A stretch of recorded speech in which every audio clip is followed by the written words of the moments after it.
แฟนฟิกปอดจ้านเรื่องไทม์เลสรักข้ามเวลาเกิดจากจินตนาการของผู้เขียนไม่สามารถนำไปใช้อ้างอิงจากโลกในปัจจุบันได้มีการสร้างดาวและโลกที่ไม่มีอยู่จริงขึ้นมาโปรดใช้วิจารณญาณในการ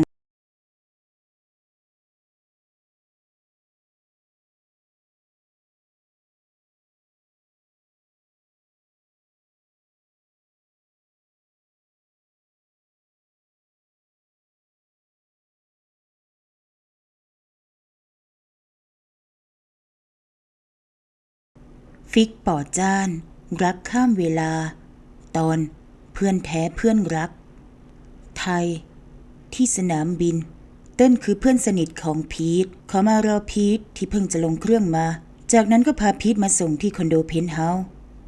คือห้องชุดหรือยูนิคพิเศษของเพนท์เฮาส์หรือคอนโดมิเนียมมีตำแหน่งของห้องตั้งอยู่ในชั้นที่สูงสุดของตัวอาคารและมีพื้นที่ใช้สอยภายในห้องขนาดใหญ่ทั้งชั้นของอาคารเพื่อความสะดวกสบายของผู้อยู่อาศัยและความเป็นส่วนตัวถือเป็นห้องชุดพิเศษที่มีพื้นที่ใช้สอยใหญ่ที่สุดของยูนิคทั้งหมดในอาคารก็ว่าได้ซึ่งส่วนใหญ่จะพบห้องชุดรูปแบบเพนท์เฮาส์ในคอนโดมิเนียมระดับไฮเอนด์และลูกค้าส่วนมากก็เป็นลูกค้าระดับไฮเอนด์ซึ่งพีทก็คือหนึ่งในลูกค้าระดับไฮเอนด์ของที่นี่ที่มีราคาถึง300 ล้านบาทเลยทีเดียว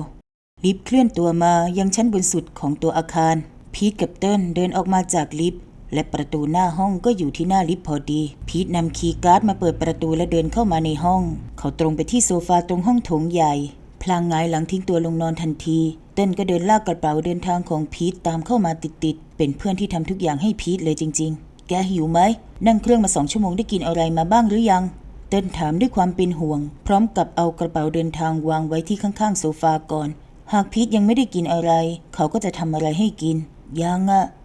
ฉันหลับตลอดทางเลยพอพูดจบก็นึกถึงความฝันที่ดันฝันเห็นผู้ชายคนนั้น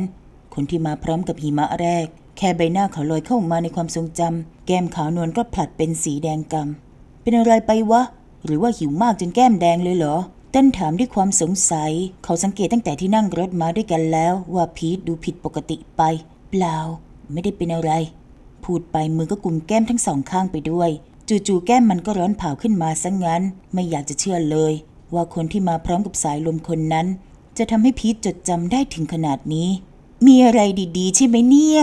แกต้องเล่าให้ฉันฟังแล้วนะพีทเต้นนั่งลงที่โซฟาฝั่งตรงข้ามก่อนจะยกขาขึ้นมาไขว่ห้างเขามองออกว่าเพื่อนกำลังมีอะไรปิดบังอยู่คืออันที่จริงแล้วตอนที่วางสายแกไปหิมะก็ตกพอดีน่ะพีทบอกแต่ดันมีท่าทีแปลกและเติ้ลก็มองออกอีกเช่นเคยหิมะตกก็ดีแล้วนี่แล้วมีอะไรดีๆนอกจากนั้นไหมเติ้ลมีท่าทีที่ตื่นเต้นแล้วรอลุ้นคำตอบจากเพื่อนก็คงมีมั้งยังไงเล่ามาเลยนะเติ้ลตื่นเต้นน่าดูไม่รู้ว่ากำลังคิดอะไรอยู่ถึงได้ตื่นเต้นขนาดนั้นก็มีผู้ชายคนหนึ่งอยู่กับฉันตอนที่หิมะแรกตกอะเฮ้ยจริงดิแบบนี้แกก็มีแฟนแล้วนะสิพีทใช่ไหมแต่ว่าเขาเป็นใครไม่รู้อ่ะอ้าวจากที่เต้นกำลังตื่นเต้นที่เพื่อนจะได้ผัวสักทีเลยกลายเป็นว่าหน้าจ่อยไปทันทีที่เพื่อนบอกว่าไม่รู้จักผู้ชายคนนั้นแล้วไงต่ออ่ะเต้นถามอีกครั้งเพราะเผื่อว่าหลังจากนั้นอาจจะมีอะไรเกิดขึ้นบ้างแต่เปล่าเลยเต้นกำลังมองว่าเพื่อนรักของตัวเองกำลังพูดจาเพ้อเจ้อก็มันแปลกตรงที่เขามาหยุดอยู่ตรงหน้าฉันแบบว่าพึบเข้ามาพร้อมกับสายลมเลยนะที่ระเบียงของชั้น2ด้วยนะมาได้ไงก่อน ตลกละนี่แกเพ้ออะไรให้ฉันฟังเนี่ยนึกว่ามีแฟนแล้วซะอีกเห็นหน้าแดงซะขนาดนั้น อ่านมันเข้าไปไอ้นิยายรักโรแมนติกอะแล้วก็เพ้อให้มันน้อยๆหน่อยเต้นไม่เชื่อเลยสักนิดเขาบ่นพร้อมกับลุกเดินเข้าครัวไปที่ฉันหน้าแดงเพราะว่าเขาหล่อมากยังไงล่ะพีทพูดอยู่คนเดียวและมองออกไปนอกหน้าต่างของเพนท์เฮาส์ภาพใบหน้าของคนที่เขาไม่รู้จักปรากฏขึ้นมาที่กระจกบานใสๆนั่นมุมปากบางตรงที่มีฝายเม็ดเล็กๆใต้มุมปากนั้นค่อยๆฉีกยิ้มขึ้นมาคนอะไรก็ไม่รู้หล่อมากมายจนเกินคำบรรยายเขาไม่รู้จะเปรียบเทียบผู้ชายคนนั้นกับอะไรดีถ้าจะบอกว่าหล่อเหมือนพระเอกนิยายที่เขาอ่านมันก็ไม่ใช่สักทีเดียวเพราะว่าผู้ชายคนนั้นหล่อเกินกว่าเทพเทวดาซะอีกแค่คิดก็เขินจะนอนบิดตัวไปมาไม่อยากจะคิดเลยว่าทำไมเขาถึงได้เป็นแบบนี้พีทกับเต้นเป็นเพื่อนรักกันมานานคนทั้งสองรู้กันดีว่าตัวเองอยู่ในกลุ่มของเพศที่3 เพราะว่าพวกเขารักเพศเดียวกันและพวกเขาก็ไม่เคยคิดปิดบังเรื่องนี้เลยแม้แต่พ่อของพีทก็รู้ว่าเขาเป็นเกย์และนี่ก็คือเหตุผลที่ว่าทำไมพีทไม่อยากกลับบ้านไปเจอหน้าพวกท่านเพราะพ่อมักจะชักสีหน้าใส่และคอยพูดอยู่ตลอดว่าให้เขารักษาภาพพจน์ต่อหน้าพนักงานในบริษัทอย่าให้คนที่บริษัทเอาเจ้านายไปนินทาว่าเป็นคนรักเพศเดียวกันได้แต่นี่มันสมัยไหนแล้วพีทไม่ได้หัวโบราณเหมือนพ่อทำให้มีการถกเถียงกันอยู่เป็นประจำจนพีทต้องออกมาซื้อเพนท์เฮาส์นี้เพื่อที่จะได้แยกตัวออกมาจากพ่อแม่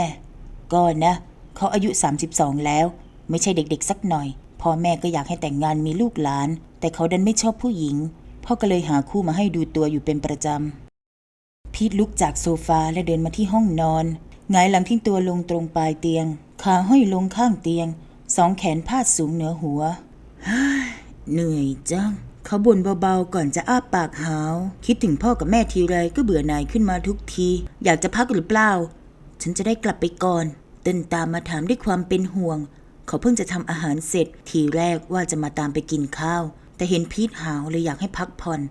พีทดีดตัวลุกนั่งก่อนจะอ้าแขนออกกว้างมานี่หน่อยพีททำเสียงอ้อนสองขาก็แกว่งไปมาสองแขนก็อ้ารอเพื่อนรักอย่างเต้นอะไรอีกเต้นบ่นแต่ก็เดินเข้ามาหาฉันคิดถึงแกที่สุดเลยเพื่อนรักขอกอดแกแน่นๆหน่อยนะพีทบอกพร้อมดึงเพื่อนเข้ามากอดนี่ไอ้พีทแกเป็นแบบนี้ฉันขนลุกนะเต้นบอกพร้อมกับแกะมือพีทที่รัดเอวตัวเองออกขนลุกอะไรวะทำอย่างกับว่าแกไม่เคยกอดฉันงั้นแหละก็มันไม่ชินสักทีนี่นะชิพีททำท่าน้อยอกน้อยใจ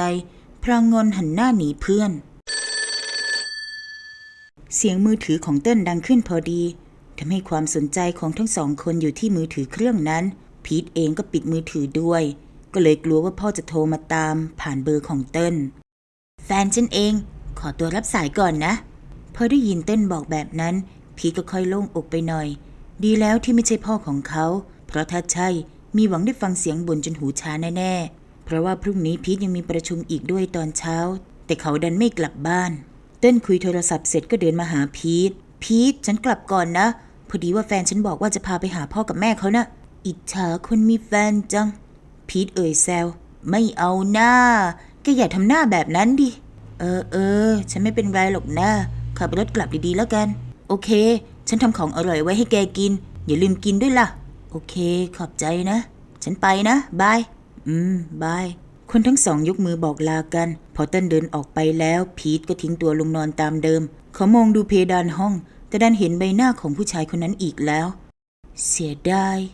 ที่ผมยังไม่ทันได้ทำความรู้จักกับคุณเลยพีทนอนนิ่งอยู่สักพักจากนั้นเปลือกตาก็ค่อย